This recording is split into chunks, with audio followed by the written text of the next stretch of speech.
Welcome to the Evolvepreneur AI Advantage Show. And I'm your host, Richard Wray.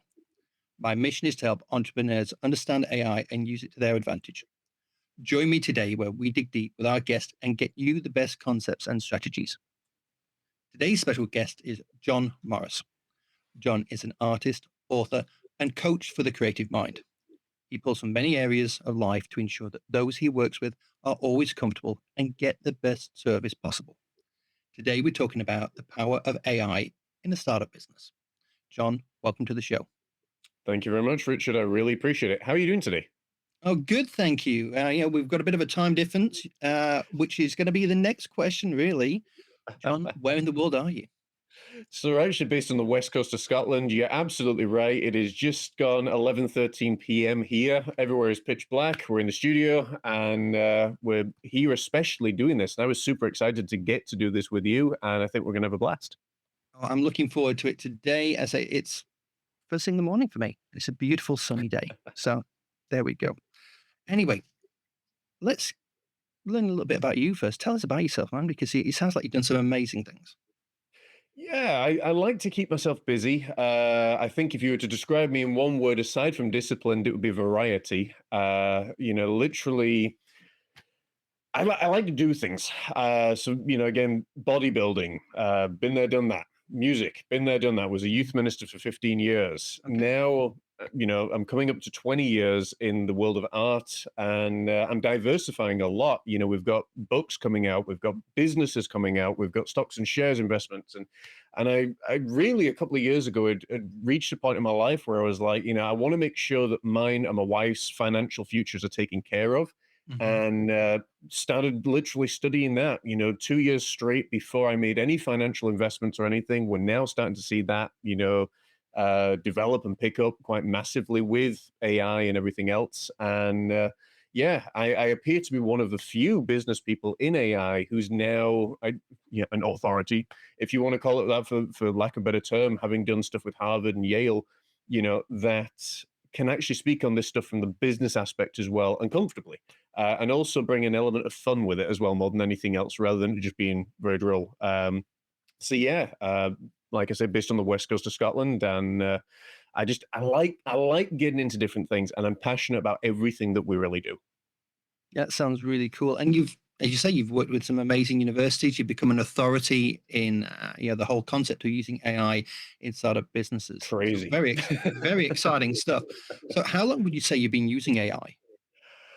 Oh gosh, I would say, well, so I was diagnosed with dyslexia and dyspraxia many years ago, and amaurosis was then thrown into the mix as well, which for those that don't know is temporary blindness. So I can be having a conversation with you like now and just lose sight, either Just provisional like the or camera's being switched off. literally like the lights, everything going black, and it's fuzzy. It looks like an old-fashioned TV. Um, and it's the most bizarre thing. So I've had to learn how to really adapt and adjust, and AI has been a big part of that. So when most recently ChatGPT came out, and then Claude, and all these other platforms came out, that helps someone massively with dyslexia, because again, you can run everything through. So when you're writing books, it means your editor doesn't need to spend 10 years editing your books, whereas they can just sit down, they can enjoy it, everything's already taken care of, they're just looking at and proofing everything. But I would probably say I've been close to working with it on and off now for probably 10 to 15 years in various forms, even when it was very, very new and before people had public access to it. This isn't a new thing. People think it is. It's been around since the 1940s. It's just not in its present form. It looks very different. It feels very different, but at its core, it's the same thing. It is basically, how can we take what we have and make people's lives easier and better, and develop it as well. So I think it does level the playing field massively. I think there's a lot of potential that's there with it.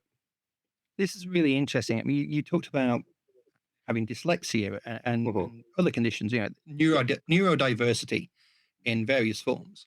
Ah, As somebody with yes. ADHD, I can fully respect that.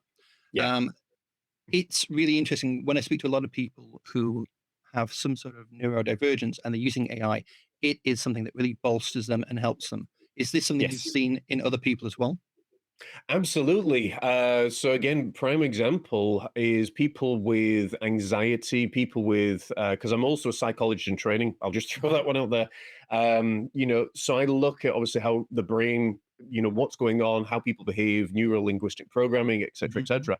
And when you see people that have sleep deprivation, insomnia, the whole list, and then that have severe anxiety and things, you can sit down and you can talk to them one on one, but oftentimes, people, when it's really severe, they survive on a pattern of um, regularity. They survive on a very, very strict, code of practice. The words escape me that I'm looking for now.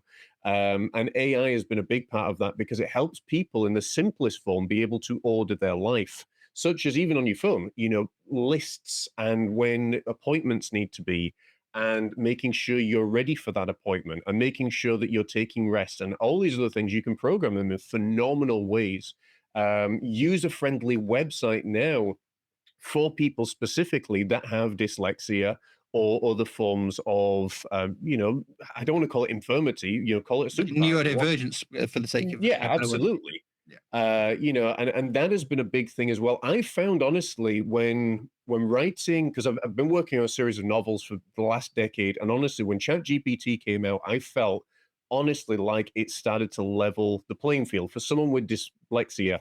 It wasn't a case of it has to be this big struggle. And don't get me wrong, sometimes struggle's a good thing, it's character building. But at the same point, it takes a lot of energy. It takes a lot out of you. And if you can get the great information out there in a fraction of the time, because now people are competing for attention more than anything, ever now, that makes a massive deal. And it also, I think, impacts people in such a way that they believe, hey, I can do this.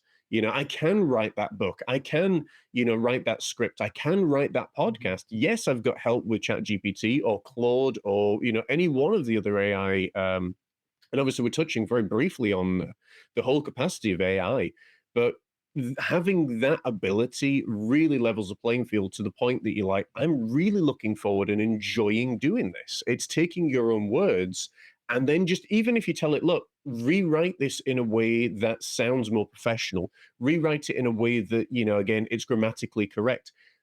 Grant applications, that's been a big thing for people that are looking to start up their businesses and everything. And we've been in that same place, where we've been able to say, right, okay, grant applications are normally between 7 and 16 pages long, and it's facts, it's figures, it's a ton of information. Now you can run the whole thing through ChatGPT, and it provides the same answers that you're wanting to give, but it provides it in a way that is actually what the people are looking for that are assessing your claims.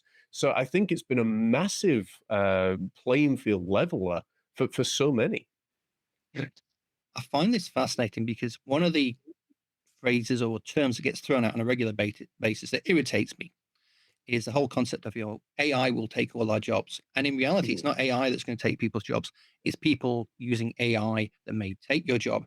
And with that Yeah, grant application example that you quoted there, yeah, if somebody's using AI in a smart way, mhm, their grant application is going to get seen yeah, and viewed and understood in a much better way. yeah. The other thing about it as well, Richard, and I'm sure you probably thought about this, nothing stays the same. And it's one of the cardinal sins of human beings that they believe everything stays the same. So they blame global warming on human beings, where if you actually look at it, the planet every 1,000 years, 5,000 years, it shifts slightly in its climate. The Victorian times, it was a massive ice age. They were coming out of it, and there's historical documents to show that. London was flooded in 1888. People were literally sailing throughout London delivering groceries. The reason that I bring that up is because a lot of people now are saying, well, AI is terrible and let's get rid of AI. Let's put it this way. I'm a really smart guy. You're a really smart guy. The reason I Thank you very invest in kindly. AI, yeah, but the reason I really invest in AI and I spend so much time studying it is because I know this is going to have the impact that the steam trains had combined with the invention of the internet. This is not going to go away. This is going to change people's lives, every single aspect of day-to-day life. And I don't care how old you are, how much you protest or anything like that. I was having the conversation with a lady earlier on and saying, look, 5 years from now, the way people learn isn't going to be the same. Teachers are going to be obsolete. The majority of jobs are going to be obsolete because guess what? Your job is going to be done by AI, and it's going to be done by people programming the AI. So the question is, what are you going to do about it now? You How do know? you evolve? How do you adapt? Correct, because that has always been the thing. You go back to the 1800s. I love studying history, big part of my life, and that's a big thing about it is, you go back there, the people that adapted made humongous business. They made their lives change, they made their family lives change, grandparents, or grandchildren's lives change. The people who didn't ended up down sod's row, quite frankly. And that happens every single day of life. There are some people in this world that will never acquire more than $25,000. And quite frankly, they should. Oh, that's where they should be because they are not studying financial intelligence. They're not focused more on what they're doing. They're not studying, they're not developing themselves, and they're just quite happy to do that. That's fine. There's nothing wrong with that.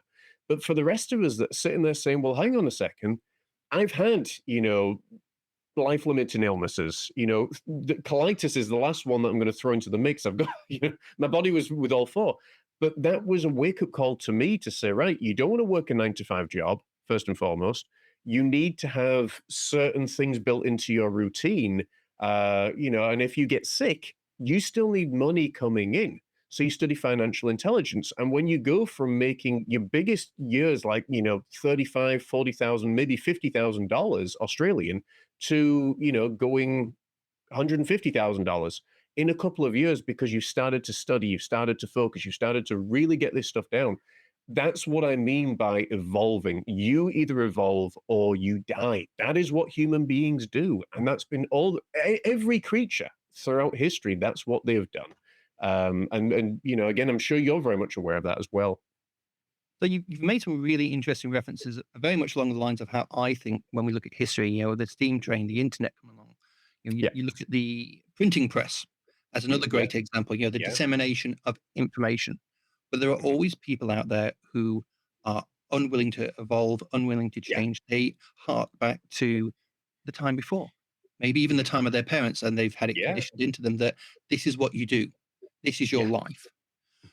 How do you try and get people to understand that no, things are changing? Sure, with AI, it's maybe changing faster than it ever has, Yeah.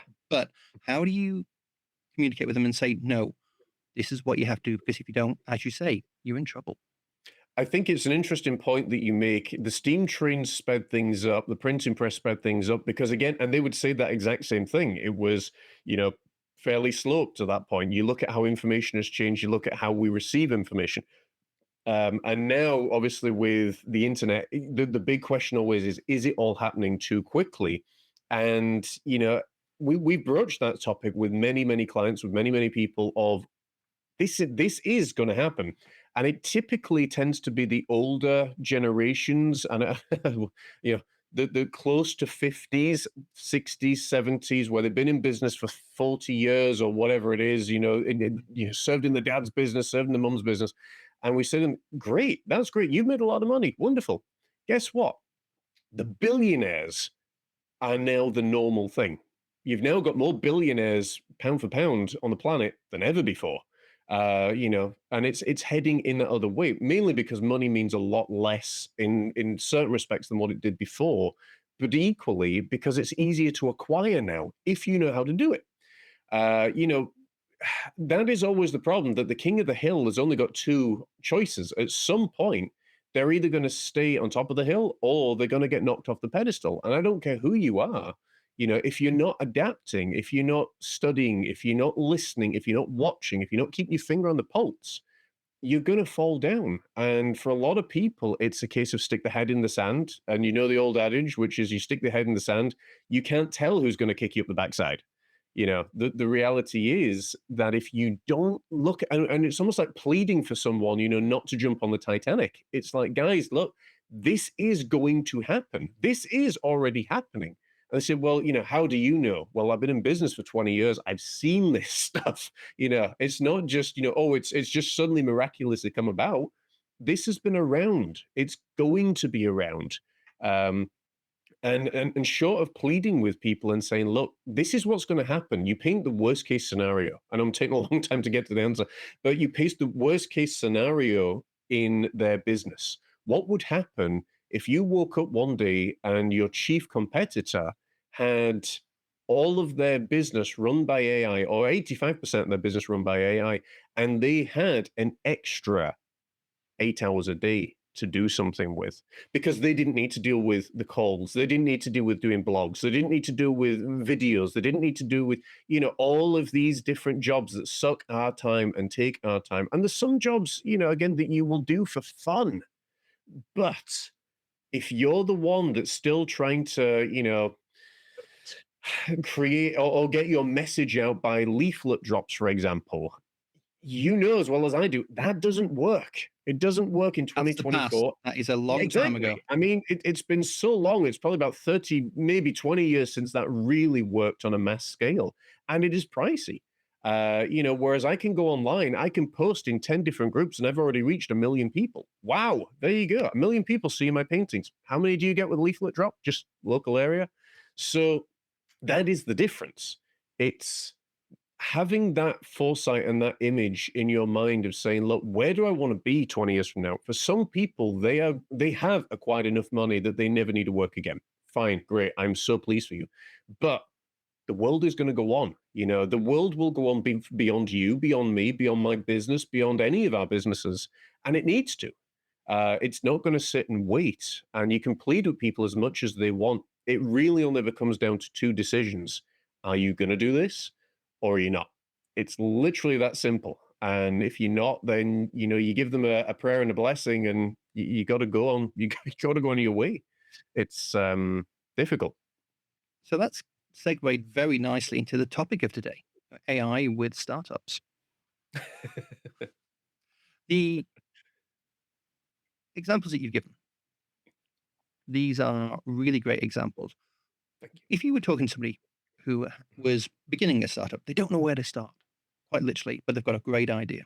Yeah. How would you tell them, or what would you tell them to do to use AI to enhance what they're doing? So the first thing that I would say to them would be start from the end. So what is your eventual goal, whatever that looks like, and then you work backwards. That's really the best way of starting any business, any project, anything in life, is to start from the end. You have to be able to see the end in order to fill in the blanks. So focusing Once on you the goal. Correct. Yeah. It literally is that simple. So for me, for example, if it is, we want to get 50 blogs written in a week. Well, now with the advantage of AI, oh, sorry, let's go in a year.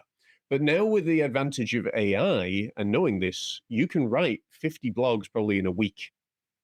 Sat down with ChatGPT, you literally say, list me 100 things. And I know we're pushing ChatGPT quite a lot, but It's the site, guys. It's the one that most people know. It is what it is. absolutely. So you would literally sit down and say, right, give me 100 topics on whatever it is line of business that you're in. And then following that, you would take each one and you'd say, write me, and again, you do your research, a 2,500 word blog on topic X, and then topic B, and then topic C, D, E, F, G, and you work through the list of 100. You've got organic traffic there. It means if somebody goes on to their Google machine, throws in creative business made simple, or how do I build a successful business, or whatever else, guess who's going to pop up? It's going to be us, because we've spent every single day for the last 4 or 5 months just doing blogs. And it was only one a day, and then it was 2 a day. And I do this with a number of different businesses now, because it's literally the easiest way to rank on Google, to rank on social media and SEO and all those things, because that is the thing that's now, so precious as well on social media. So you've got to understand this stuff. I always say to people, study that which you desire to become. And I now follow it up with do the research, because if you know how to do this stuff, you are 95% ahead of basically everybody else, because the majority of people have either too much money or they think they know it all. And the reality is most of them have no idea what they're doing. They're flying by the seat of the pants. I'd rather have a well-structured, thought-out plan. And when you know how to do it one time, you can do it over and over and over and over and over again. And it's so much fun. It becomes so easy that you don't sit there and think, oh, Gordon Bennett, I've got to try and figure this out. I've got to try and figure that out. You actually get to the next level on the scale where you're like, okay, we've made 64,000 on this business doing ads and using ChatGPT and all these other things and AI. Now let's filter that down into another business and into another business and into another business. And before you know it, you've got 6 businesses all running that kind of income. And it's like, wow. I mean, for me, I just sit back and I'm like, holy cow, where, and it's amazing to recognize that you can do this. You've just got to put in a little bit of work and a little bit of research. So that would be really where I would tell people to start. Focus on the goal, fill in the blanks, do the research, and then start looking at ways that you can organically build. Especially, I mean, if you're a creative mind, if you're an artist or an author or a musician just leaving university, money is tight. This is one of the easiest ways to really develop income. But it's not just doing that, because now I've said that everybody will do that. You have to understand then how to market. You have to understand how to really get yourself out there, how to get attention, how to conduct yourself. Because nobody This is buys something they don't know about. Correct. And that's a surefire thing for anything in life. You have to be able to talk and build relationships with people. And again, guess what? There are courses out there that AI teaches. You can have a conversation with AI that literally says, how do I build good relationships with my clients? How do I learn to talk to people? Well, simple. You do it by observing other people. I always said, I mean, long before AI became what it is now, you learn to talk in a promotional way of speaking, in a business way of speaking. I learned how to do it by watching wrestlers. I sat there, listened to them cut promos, and I basically took from this and I took from that, and you develop it to your own style. So once you know the stuff, it makes it so easy then to actually, you've still got to do the work, don't get me wrong, but once you've done it, you can, heck, I mean, the canvas is yours. You can paint on whatever you want. And that is what social media has taught us. You can literally present whatever aspect of your life and whatever presentation of your life you want. And you can use AI to do that. That's some amazing advice there. One thing you said, which I found particularly interesting, was just the reference to wrestlers. This is a Yes. multi-billion-dollar industry, Yeah. and those wrestlers are taught how to do that. Yeah. Not a case of they just rock up in front of the camera, and actually using that diverse approach and pulling that technique in to your Yeah. own style of work. Maybe not with quite as much aggression when you're maybe doing a presentation, but yeah, no, I love the way that you're pulling from different areas. Yeah. One question I've got to ask you, you've talked a lot about the positives about Yeah. using AI. What are the mistakes that you see people making in the use of AI? So there's a number. The first one being relying on it too much. So following your point that you just made with regards to wrestling, I personally feel that wrestling was at its best when it wasn't as scripted as what it is now. And the reason for it is because it loses that sort of spontaneity, it loses the energy, it loses the spirit behind it. And I wonder sometimes with projects that I've written, projects that I've worked on. Now, again, if you put my writing and the AI writing, which I've conditioned to train basically onto my writing, just with better grammar and different words, you probably couldn't tell the two apart. However, if I was to go to a blank document and say, Richard, let's put that in, and let's use an AI or a lesser known AI to write the Generic. same document. Generic, exactly. And it feels generic. It doesn't have the energy that's there. And that's a big part of it. Because if I'm reading a book or if I'm reading somebody's manuscript or somebody's blog, I want to be able to feel that person's spirit speak to me. And I don't think you can do that with AI. Certainly not at this point. It is getting better. I think other areas of AI, and quite honestly, I mean, we saw this recently. I think it was Elon Musk, and he was doing an experiment where basically, and I think it was probably a plant for the purpose of a promotional material, and it was literally, 11 labs was taken. Now, for those of you that don't know, 11 labs is a voice altering voice I'm a software. big fan. Yep. Big, yeah, absolutely. I mean, I've used it before on podcasts, when we're creating Whispers of the Highlands and for more dramatic stuff. So it's not just me. That's a massive thing. Then taking, somebody's picture from social media and doctoring that, because again, you've now got fake videos and everything that's out there. And then you're putting in there, Chat GPT kind of script, Well, basically, they were able to convince this, person's parents that she'd been abducted. And she's saying, please don't take my photos. And I think that has become, and if it hasn't already, I think it needs to be a big source of concern for parents that are out there. And I have maintained this for a number of years since being a youth minister and beyond. Be very wary and discerning what you share online because it can be taken. And people have come back and said, oh, well, mine's all password protected. So there's nobody on there that can see anything. Yeah, they can. Don't be stupid. I don't That's care not how naive. well, yeah, I mean, I don't care how well guarded you think your Instagram profile is. With the click of a few buttons, we can probably get in very easily. It is that simple. I think other areas where people really need to be and pay due diligence on not overly using it, aside from not relying on it too much, is I think you still need the human aspect that's there as well. And I think that's one of the problems that I've been seeing as well, that people are setting up their website just based on AI and it's full of glitches. People are just relying on it far too much because it's easy. The problem with easy is you lose some of your, as you would say, dogfighting skills. You lose some of your core, you know, battle skills that are going to keep you sharp, are going to keep you focused. You become complacent and lazy. And before you know it, you're a sitting target for a hacker, for something to happen. So I think there has to be balance. I think you can use AI phenomenally well, but I think at the same point, you have to continue to study. You have to continue to develop your mind. You have to be aware of the pitfalls and the dangers of using AI. And there are a lot of them out there. It's part of my job to, you know, look at both the positives and the negatives. We've got two brand new books out coming out about this very, very thing. One of the things I think that's the most concerning is certain AI software that's being developed right now. And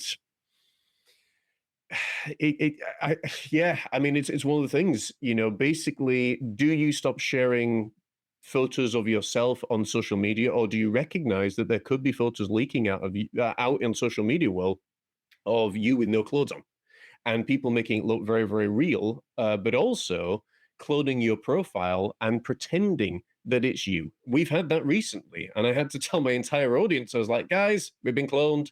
It's Not not me. me.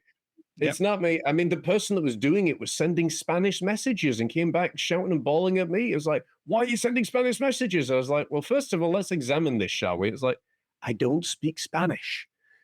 So there's your first clue. And the other thing was I blocked the person so they couldn't see my profile, but then we changed our profile picture. I just said, guys, look, anyone who messages you that isn't, with this profile isn't me. So I think there's a number of things that would be going on whether or not AI was in the picture or not. But because of how it's now used and profile cloners and trackers and everything like that, I think you do need to be aware that the Be a problem I little think is careful. you need to be a lot more careful with what you share online, photos of yourself. And the problem is young kids now are not. That's one of the biggest things, and the parents are supporting it, which is a whole nother topic. But it's literally just like, oh my goodness. I mean, I don't know how things are over in your world, over there, but over here, it's crazy with some of the stuff going on. It's definitely a global issue. So, John, there's been huge amounts of really interesting advice as we've gone through today. But if people only take away one piece of advice from today's conversation, what should it be? I think it should be the fundamentals, which is study that which you desire to become, do the research. Really, if you're going to make AI a part of your business or a part of your life, don't go into it blindly. Because a lot of people, and don't get me wrong, I mean, you're not going to do much harm with ChatGPT. You can have a lot of fun with that. And I've got folks in the 70s and 80s, that are sitting there like, ask it a question, and to them it's like reinventing the wheel or the first pot noodle kind of thing. It's like, oh my goodness, this is just magical. But I think if you're going to use it more professionally, if you're going to really rely on it for a lot of your business, do the research, really spend the time, and make sure that you as a business owner are part of the process. Don't cut yourself out. Don't take yourself out of the game, and don't rely solely on AI. Makes a lot of sense. John, where can people find you and what exciting projects have you got on the horizon that they need to know about? We have got a lot of exciting things on the horizon, but the first best place you can find me is thejohnmorris.co.uk. There you can find all our paintings, books, upcoming projects, the blog, literally everything we've got going on, team life coaching, and more at thejohnmorris.co.uk. As I mentioned there, we've got a number of exciting projects that are coming up, number of different business ventures, creative business made simple, helping artists, authors, coaches, musicians get from where they are to where they want to be, and helping them every single step of the way. We've got a price point for everybody, whether you're just starting out in the world of business and you're just trying to figure this all out, or if you've been in this for a while but you feel you're spinning your wheels. And we've got a brand new show on YouTube called Creative Business Made Simple. You can go and check it out. We're covering the Vince McMahon scandal at the moment. We just released a special on that. That should be out actually next week, looking at it from a business point of view of what not to do, but also the psychological stuff that's there as well. So that's going to be a must see. And we've got two brand new books. One that is AI Unleashed, which is a business book, how AI can be used to help build your business. And again, a lot of the stuff that we've talked about tonight, but also the other one, which at the moment, titled to be confirmed, is literally going to be for, again, middle-aged folk, folks 50, 60, 40, 50, 60, whatever it is nowadays, that literally have no idea on how AI is going to impact you in terms of medicine, in terms of healthcare, in terms of work, employment, teachers, finances, your home life, travel, so much more. Basically, we've taken 10 of the most popular search questions that everybody seems to be searching for these days, and basically put it into a book that people are going to be able to either see, listen, whatever. So that's really what we've got going on right now. You sound like a man that never sleeps. And the crazy thing is, I get a lot of really good sleep. It's just when I get up, I'm very list orientated. I have to do, and work on all these different things. Hey, John, that is absolutely amazing. Thank you for a really interesting conversation today. Genuinely enjoyed it. And I don't think you need it, but I wish you the best of luck in everything that you Thank you. And yourself, Richard. I really appreciate it. It's been a blast. And I hope we get to do this again some point down the road. most definitely. Well, that's a wrap on another awesome guest episode for the Evolvepreneur AI Advantage show. Just before you go, if you like this episode, we would be very grateful for a 5-star review. Please also consider recommending the show to a friend or two. Make sure you subscribe for future episodes at aiadvantage.show right now. Until next time, I'm Richard Wray, and if you're an entrepreneur, get the AI advantage today.